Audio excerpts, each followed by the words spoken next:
تمام قوموں کے عروج و زوال کی ساری کہانی کا تجزیہ کھول کے سامنے رکھ دیا ہے۔ اس سے بڑھ کر اور کیا ہوگا؟ طبیعت کا فساد۔ یعنی یہ طبیعت کون سی ہے؟ یہ طبیعت وہ ہے کہ جس کا پہلے ابلیس کی زبان میں اور پہلے مشیر کی زبان میں ذکر آیا تھا کہ ہم نے جو غریبوں کی طبیعت جو ہے اس کو ٹیون کر دیا ہے اس غربت پر، قناعت پسند ہو گئے ہیں۔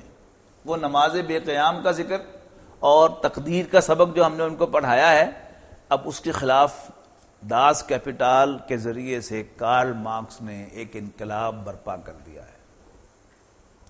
اس سے بڑھ کر اور کیا ہوگا؟ طبیعت کا فساد، توڑ دی بندوں نے آقاؤں کے خیموں کی تناب۔ یعنی کمیونزم کی اس لہر کے آنے سے پہلے کوئی تصور نہیں تھا کہ کوئی ہاری اپنے زمیندار یا جاگیردار کے سامنے اونچی آواز سے بولے گا بھی، لیکن ایسی رو چلی کہ مزدوروں نے سرمایہ داروں کی ملیں جلا دی اور کسانوں نے زمینداروں کے کھیت جلا دیے۔ اس پہ تعبیر کیا ہے کہ اس سے بڑھ کر اور کیا ہوگا؟ طبیعت کا فساد، توڑ دی بندوں نے آقاؤں کے خیموں کی تناب۔ چوتھا مشیر اب اس کو جواب دیتا ہے، توڑ اس کا رومت الکبریٰ کے ایوانوں میں دیکھ۔ توڑ اس کا رومت الکبریٰ کے ایوانوں میں دیکھ، آل سیزر کو دکھایا ہم نے پھر سیزر کا خواب۔ یہ آل سیزر جو ہے جولیس سیزر، اس کی اولاد کا ذکر ہے کہ جو قدیم روم کا فرما روا تھا۔ یعنی رومن امپائر کی دوبارہ ریوائیول۔ اس نظم کی خاص بات یہ ہے کہ اس میں دنیا میں جو اتار چڑھاؤ آئے ہیں کہ جی بادشاہ چلی گئی، ڈیموکریسی آ گئی، ڈیموکریسی کے بعد پھر کمیونزم آ گیا، یعنی ان سب چیزوں کو ایسے پوز کیا ہے کہ یہ ساری علامہ اقبال کی یعنی علامہ اقبال کے خیال کے مطابق یہ ساری شیطان کی اپنی کار فرمائی ہے۔ تو اب چوتھا مشیر جو ہے وہ کہتا ہے کہ نہیں، جیسے شروع میں کیا ہوا تھا، پہلے مشیر نے باتیں کہیں، دوسرے مشیر نے جواب دیا، پہلے نے واپس اس کا یعنی جواب دے دیا، ان کو ایکسپلین کر دیا۔ یہاں کیا ہوا، تیسرے مشیر نے اعتراض کیا، لیکن چوتھا مشیر جو ہے وہ پھر اندر ہی سے وہ جواب دے دیتا اس کا کہ نہیں، ہم نے بھی اس کا بندوبست کیا ہوا ہے، اس لیے کہ ہم نے رومن امپائر کی دوبارہ ریوائیول کا بندوبست کر دیا ہے۔ توڑ اس کا رومت الکبریٰ کے ایوانوں میں دیکھ، آل سیزر کو دکھایا ہم نے پھر سیزر کا خواب، کون بحر روم کی موجوں سے ہے لپٹا ہوا، گاہ بالد چوں سنوبر گاہ نالد چوں رباب۔ یعنی کبھی تو وہ سنوبر کے درخت کی مانند بلند ہوتا ہے، یعنی میسولینی جو تھا یہ اس کی طرف اشارہ ہے کہ وہ منٹوں میں رلا دیتا ہے اور منٹوں میں ہنسا دیتا ہے، یعنی اس کے پاس ایسی لیڈرشپ کی پاور ہے وہ بادشاہی، لیکن وہ بہرحال منٹوں میں کبھی ایک دم اونچا چلا جاتا ہے اور کبھی وہ نیچے آ جاتا ہے، یعنی کبھی سنوبر کے درخت کی مانند بلند ہو جاتا ہے اور کبھی رباب یعنی سارنگی کی طرح نالا کرتا ہے، روتا ہے، اور یعنی اپنے مقصد کے لیے وہ ہر طرح کوشش کر رہا ہے۔ تیسرا مشیر اس کے جواب میں کہتا ہے دوبارہ، یعنی وہ کمیونزم کو بہت بڑا خطرہ تصور کرتا ہے۔ چوتھا مشیر جواب میں کہتا ہے کہ نہیں ہم نے بھی اس کا توڑ کیا ہے۔ اب وہ جو ہے اس کا جواب دیتا ہے کہ نہیں، ہم نے اچھا پرفارم نہیں کیا، میں تو اس کی عاقبت بینی کا کچھ قائل نہیں، جس نے افرنگی سیاست کو یوں کیا یوں بے حجاب۔ اب پانچواں مشیر جو ہے، اب وہ سرکل پورا ہو رہا ہے نا، 5 مشیر ہیں، تو پہلا جو تھا یوں سمجھیے سیکرٹری صاحب، یہ وائس پریزیڈنٹ آپ کہہ لیجئے، وہ ابلیس کے بائیں طرف بیٹھا ہوا ہے۔ اب وہ کیا ہے، وہ ابلیس کو پر ٹرسٹ کرتے ہوئے اب سارا کام ابلیس ہی کو سونپے گا کہ ہاں واقعی پرابلم تو ہے، دے آر رائٹ، مشکل تو ہے، ایسا معلوم ہوتا ہے کہ ہمارا نظام جو ہے اب بالکل ختم ہونے کو ہے، لیکن سر جب تک آپ کی دوربین نظر کی سرپرستی ہمیں حاصل ہے اور آپ کی سپرویژن میں کام ہو رہا ہے تو کوئی مسئلہ ایسا نہیں ہے، اس لیے کہ آپ تو بڑے سے بڑے کرائسس کے ساتھ بھی نپٹ لیتے ہیں۔ اب پانچواں مشیر جو ہے ابلیس کو خطاب کرتے ہوئے کہتا ہے، اے تیرے سوز نفس سے کار عالم استوار، یعنی بالکل اللہ تعالیٰ کے مقابلے میں الفاظ استعمال کیے ہیں۔ یعنی ہمارا ایمان کیا ہے کہ اللہ تعالیٰ کے اذن سے، القیوم اللہ کی ذات ہے نا، قیوم کے معنی سسٹینر، تھام کر رکھنے والا۔ جب تک اللہ تعالیٰ کی نظر عنایت اس کائنات پر ہے تو اس کائنات کا وجود برقرار ہے، اور جو ہی اللہ تعالیٰ اپنی توجہ کو ہٹا دے گا اس کائنات کا وجود ختم ہو جائے گا۔ یہ ہے ہمارا ایمان۔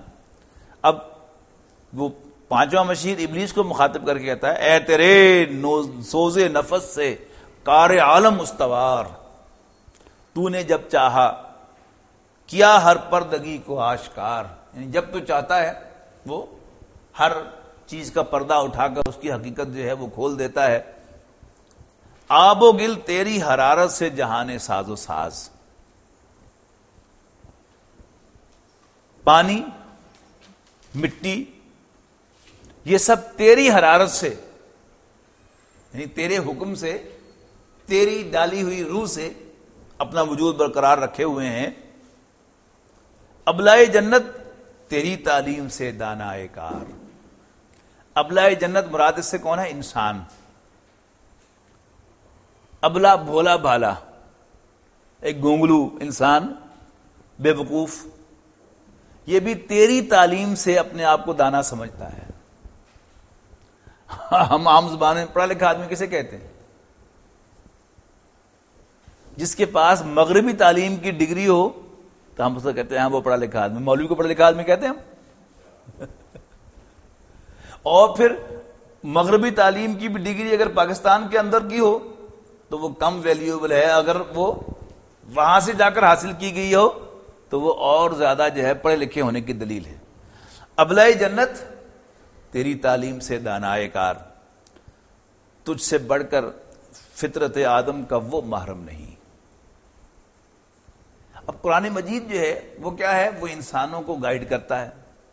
قرآن مجید میں کہا گیا کہ وَلَقَدْ خَلَقْنَا الْإِنسَانَ وَنَعْلَمُ مَا تُوَسْوِسُ بِهِ نَفْسُهُ، اور ہم نے انسان کو پیدا کیا اور ہمیں خوب پتا ہے کہ انسان کا نفس اس کے دل میں کیا کیا وسوسہ اندازیہ کرتا ہے۔ یعنی یہ کیا ہے؟ یہ رب العالمین کا کلیم ہے نا، اللہ تعالیٰ کا کلیم ہے کہ آئی نو، میں نے ہی سب کچھ پیدا کیا، انسان کو بھی میں نے پیدا کیا، اس کی نیچر کیا ہے، اس کے ایمبیشنز کیا ہیں، اس کی انکلینیشنز کیا ہیں، اس کی انٹرسٹ کیا ہیں، یہ سب مجھے معلوم ہے۔ ابلیس کا یہ پانچواں مشیر ابلیس کو مخاطب کر کے کہتا ہے، تجھ سے بڑھ کر فطرت آدم کا وہ محرم نہیں، سادہ دل بندوں میں جو مشہور ہے پروردگار۔ یعنی عام لوگ تو سمجھتے ہیں نا کہ اللہ تعالیٰ جو ہے وہ انسان کی فطرت کا بنانے والا بھی ہے، اس کو جاننے والا بھی ہے، اور اس نے جو تعلیمات بھیجی ہیں وہ انسان کی فطرت کے عین مطابق بھیجی ہیں۔ لیکن ہماری آبزرویشن کیا ہے؟ زیادہ لوگ تو تیری گائیڈنس پر عمل کرتے ہیں۔ قرآن پر عمل کرنے والے کتنے ہیں؟ نبیوں کے کہنے لگنے والے کتنے ہیں؟ اس کا مطلب کیا ہوا کہ اے بس مشہوری ہے اللہ تعالیٰ کے بارے میں کہ وہ ہے اور وہ تمام انسانوں کی نیچر کا جاننے والا ہے، اصل میں تو جاننے والا ہے۔ کہ اصل میں وہ پھونک بھرا نا شیطان کے اندر چاپلوسی کی۔ تجھ سے بڑھ کر فطرت آدم کا وہ محرم نہیں معاذ اللہ، سادہ دل بندوں میں جو مشہور ہے پروردگار۔ کام تھا جن کا فقط تقدیس و تسبیح و طواف، یہ وہی کردار، یہ تھرو آؤٹ اس نظم میں آپ دیکھیں گے کہ ایک آدمی کے جو اپنی غربت پر قانے ہو کر نماز روزہ حج زکوٰۃ کر رہا ہے، اس کو علامہ اقبال ہمیشہ کنڈم کریں گے، یاد رکھیے گا۔ کام تھا جن کا فقط تقدیس و تسبیح و طواف، تیری غیرت سے ابد تک سرنگوں و شرمسار۔ یعنی وہی بات نماز بے قیام، وہی مضمون ایک دوسرے الفاظ میں اب یہ پانچویں مشیر کی زبانی بھی آ رہا ہے۔ گرچہ ہیں تیرے مرید افرنگ کے ساحر تمام، افرنگ ویسٹ. اب مجھے ان کی فراست پر نہیں ہے اعتبار. یعنی اگرچہ ویسٹ کے جو سارے مورے ہیں وہ بھی تیرے ہی ہیں، لیکن معلوم ہوتا ہے کہ اب وہ انفیکٹو ہو گئے ہیں، اب وہ ہمارے کام کے نہیں رہے. گرچہ ہیں تیرے مرید افرنگ کے ساحر تمام، اب مجھے ان کی فراست پر نہیں ہے اعتبار. وہ یہودی فتنہ گر. اب پھر وہی کارل مارکس کی طرف وہ انگلی اٹھا رہا ہے. وہ یہودی فتنہ گر، وہ روح مصدق کا بروز. حکیم مصدق ایک بہت بڑا فلسفی تھا، حضرت عیسیٰ علیہ السلام سے پہلے، قبل مسیح کے زمانے کا، ایران کا ایک بہت بڑا فلسفی. اس نے بھی کمیونزم سے ملتے جلتے نظریات پیش کیے تھے. اس کے نزدیک بھی جو ریسورسز ہیں، زمین، یہاں تک کہ عورت بھی، یہ اجتماعی ملکیت ہے. جیسے کمیونزم کا تصور ہے نا کہ جو سارے ریسورسز ہیں وہ فرد کی نہیں، وہ اجتماعی ملکیت ہے. اسی قسم کا نظریہ جو تھا یہ حکیم مصدق نے بھی پیش کیا تھا، لیکن اس وقت کا جو بادشاہ تھا اس نے اس کے خلاف بڑا سخت نوٹس لیا اس کا، اور اس کو وطن سے نکال دیا گیا. تو پھر ایران سے نکلا تو پھر وہ گریس میں چلا گیا، یونان میں چلا گیا، وہاں جا کر اپنے نظریات اس نے پھیلانے شروع کیے. تو پھر بالآخر اس کو موت کی سزا جو ہے وہ دے دی گئی تھی، اور اس نے زہر کا پیالہ جو ہے وہ پی لیا تھا. تو یہ حکیم مصدق ہے. تو اسی حکیم مصدقی کو نئی بات نہیں کر رہا. کارل مارکس نے جو بات کہی ہے وہ نئی نہیں ہے. وہ یہودی فتنہ گر، وہ روح مصدق، یعنی مصدقی اسپرٹ. روح مصدق یعنی مصدقی اسپرٹ کا بروز کہتے ہیں ظہور کو، مینیفیسٹیشن.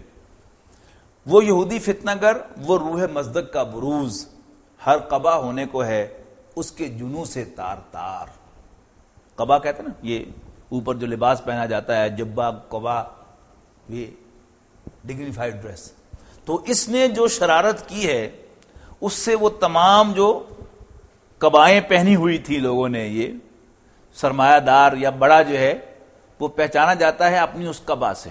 یعنی آج بھی جو یہ عرب ممالک میں جو گاؤن سب پہنا جاتا ہے، اس گاؤن کے اندر جیسے ہمارے ہاں فوج کے اندر وہ لباس کے اندر وہ رینکس ہوتے ہیں نا، وہ یعنی جو پٹی ہے یہاں پر وہ سنہری تاروں کی، اسی کی کتنی لائنیں ہیں اور کس ڈیزائن کی ہیں، اس سے پتہ چلتا ہے کہ یہ ایئر کموڈور ہے یا یہ ونگ کمانڈر ہے. یعنی میرے اور آپ کے لیے تو وہ ایک جیسا سارا لباس ہے، لیکن اسی کے اندر وہ ڈگے. اسی طرح یہ جو قبائیں ہوتی ہیں یہ سعودی اور جو عرب ملکوں کے جو شیوخ کی، وہ اسی کی اس قبا کے اندر وہ جو گاؤن اوپر پہنا ہوتا ہے اسی کے اندر ان کا وہ سارا جو ہے وہ ان کی شان جو ہے وہ ہوتی ہے کہ وہ کس میٹیریل سے بنا ہوا ہے اور وہ کتنی اس کی چوڑائی موٹائی. میں تو خیر ان کو نہیں پہچانتا، لیکن وہ لوگ کے جو اس کے سمجھنے والے ہیں اسی سے وہ سٹیٹس جو ہے وہ پتہ چل رہا ہوتا ہے. تو یہ کیا کیا جب یہ یہودی فتنہ گر، وہ روح مصدق کا بروز، ہر قبا ہونے کو ہے اس کے جنوں سے تار تار.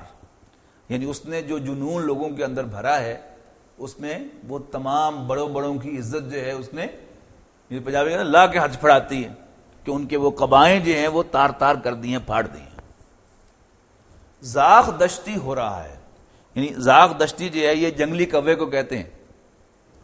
یہ کیا ہو رہا ہے؟ ہمسرے شاہین و چرخ. شاہین علامہ اقبال کا جو آئیڈیل کردار ہے، شاہین یعنی باز، اور علامہ اقبال نے اس کی بڑی تعریف کی ہے.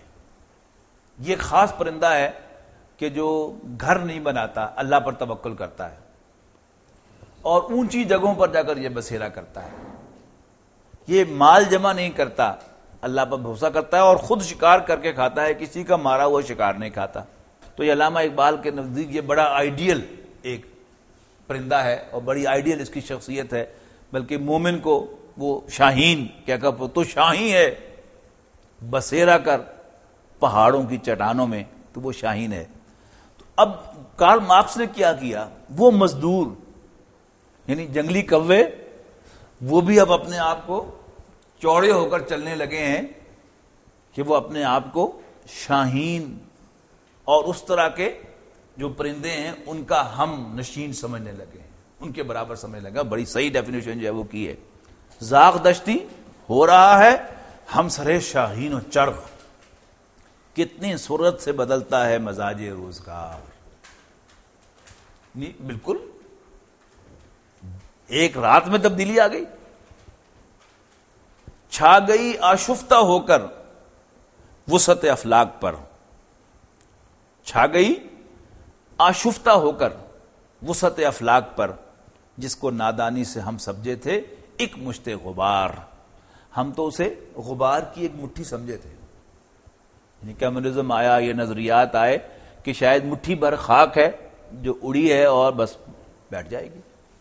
کوئی گاڑی گزرتی ہے تو وہ دھول اڑاتی ہے، تھوڑی دیر کے بعد کیا ہوتا ہے، وہ واپس جب زمین پر بیٹھ جاتی ہے. لیکن یہ جو مشت غبار تھی، ہم جسے مشت غبار سمجھے تھے، یہ تو مشت غبار نہیں تھی، یہ تو ڈسٹ سسپینشن بن گئی. پوری فضا کے اندر وہ ڈسٹ جو ہے وہ پھیل گئی.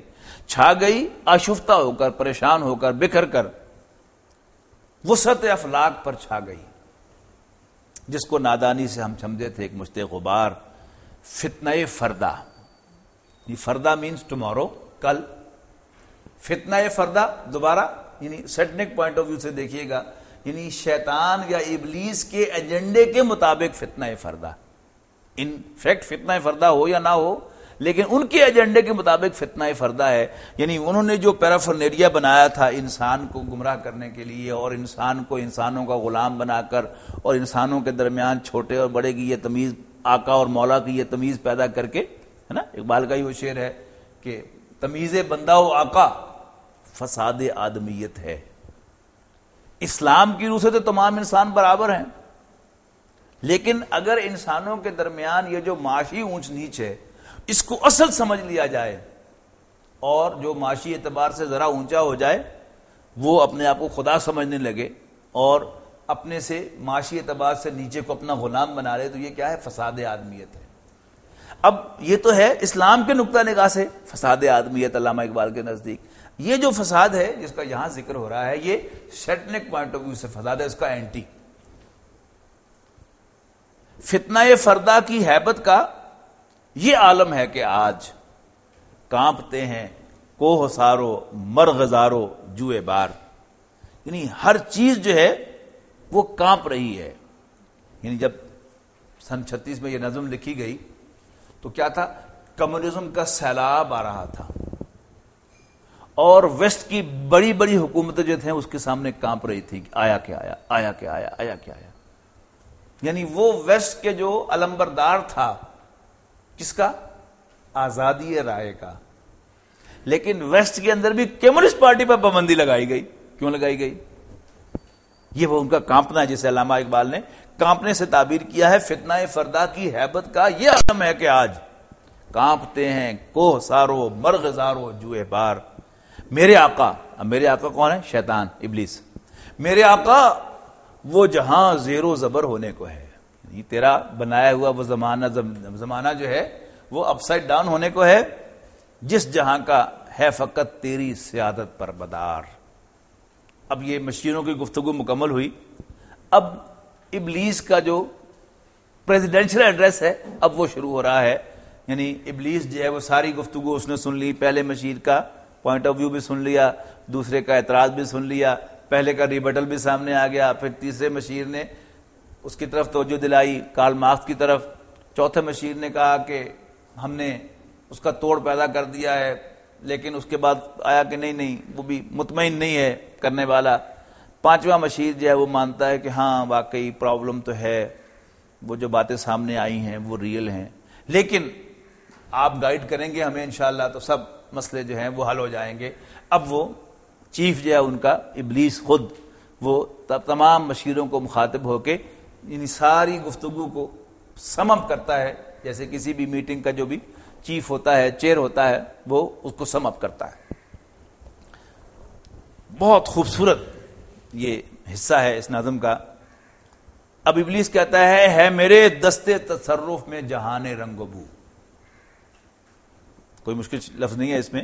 ہے میرے دستے تصرف میں جہان رنگ و بو، کیا زمین کیا آسماں، کیا زمین کیا مہر و ماں، کیا آسمان تو بتو. یعنی زمین، ستارے اور تہ بتہ آسمان، یہ سب کیا ہے؟ یہ میرے دسترس تصرف میں ہے، میں ان کو جیسے چاہیں استعمال کر سکتا ہوں۔ دیکھ لیں گے اپنی آنکھوں سے تماشا غرب و شرق، دیکھ لیں گے اپنی آنکھوں سے تماشا غرب و شرق، میں نے جب گرما دیا اقوام یورپ کا لہو۔ سلیوٹ کرنے کو جی چاہتا ہے علامہ اقبال کو۔ سن 1936 میں یہ نظم لکھی جا رہی ہے اور وہ کمیونزم کے عروج کا دور ہے،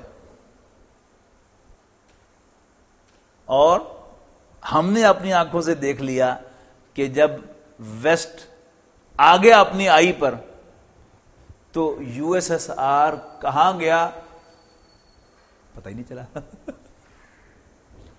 یعنی وہ زمانہ یاد کیجئے جب دنیا کے نقشے کو ہم دیکھتے تھے تو پیلے رنگ کے اندر وہ پورے فلیگ کی طرح یو ایس ایس آر جو ہے وہ یوں نقشے کے اوپر چھایا ہوا ہوتا تھا۔ اب کہاں گیا وہ یو ایس ایس آر؟ تو علامہ اقبال اس کی پیش گوئی کر رہے ہیں سن 1936 میں۔